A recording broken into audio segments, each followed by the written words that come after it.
Halo sahabat fakta yang unik semuanya. Tahukah kamu jika setiap saat kebutuhan listrik akan terus meningkat dan diperkirakan pada tahun 2040 nanti kebutuhan energi listrik dunia meningkat hampir 48%. Untuk mengatasi hal ini, banyak perusahaan di beberapa negara yang membangun teknologi canggih. Di antaranya yang digunakan adalah pembangkit listrik terapung. Teknologi ini diperkirakan lebih efisien dibandingkan dengan pembangkit biasanya. Dan berikut kali ini fakta yang unik beberapa pembangkit tercanggih di dunia. Berikut ini adalah fakta unik kapal terapung terbesar di dunia, pembangkit listrik tenaga nuklir Rusia. Rusia berhasil membuat sebuah kapal pembangkit listrik terapung dengan tenaga nuklir yang diberi nama Akademik Lomonosov. Kapal Akademik Lomonosov lebih pada tongkang dan tidak mempunyai baling-baling di bagian buritannya. Kapal ini beroperasi sebagai pembangkit listrik tenaga nuklir terapung yang pertama di Rusia. Kapal ini dibangun oleh perusahaan energi atom Rusia, Rosatom, melalui divisi tenaga listriknya, yaitu Rosmergoatom.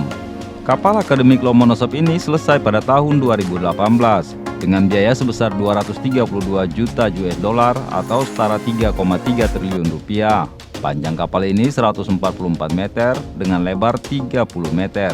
Kapal ini juga dilengkapi dengan reaktor 70 MW pembangkit listrik. Tujuan pembangunan kapal Akademik Lomonosov ini agar bisa menjangkau daerah-daerah terpencil di Rusia. Pada tahun 2019, kapal ini dikirim ke daerah yang terisolasi di Rusia, tepatnya di kota Verkh-Tukhorka di Rusia, menggantikan pembangkit listrik di daerah tersebut.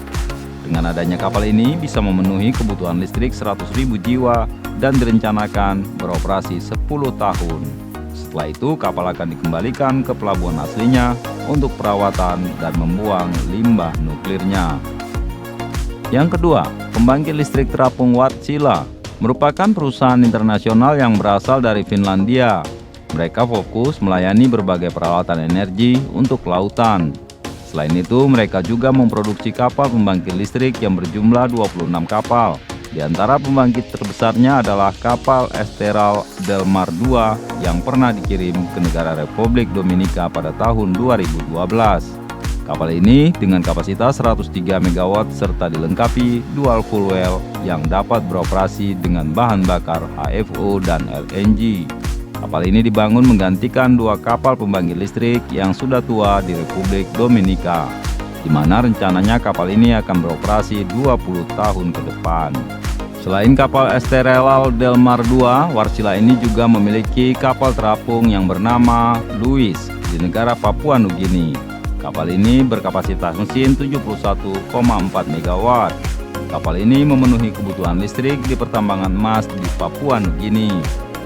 Yang terakhir, fakta unik kapal-kapal pembangkit listrik.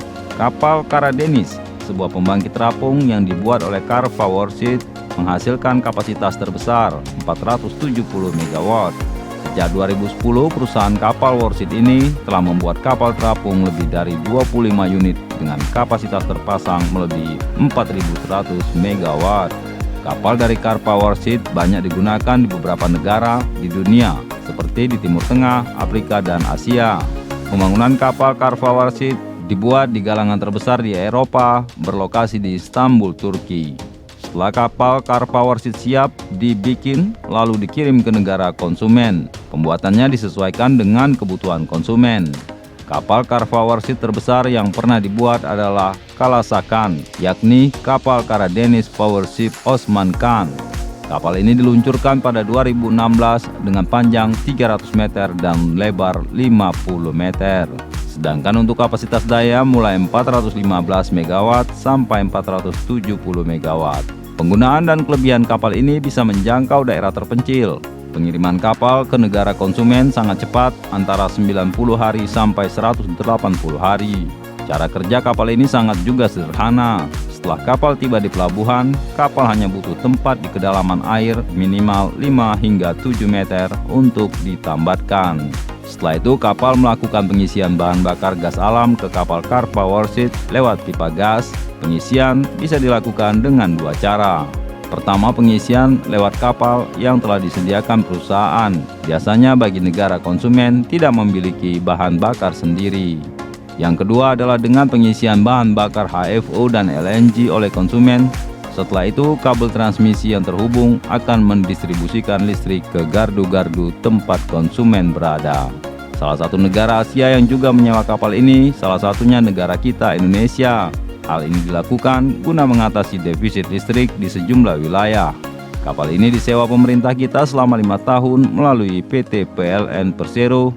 Untuk saat ini terdapat 5 kapal yang tersebar di beberapa daerah, yaitu di Sulut, Kupang, Manado, dan Ambon. Di antara kelimanya, salah satunya berkapasitas daya listrik 470 MW, berada di Sulawesi Utara, dan 4 kapal lainnya hanya 125 MW saja.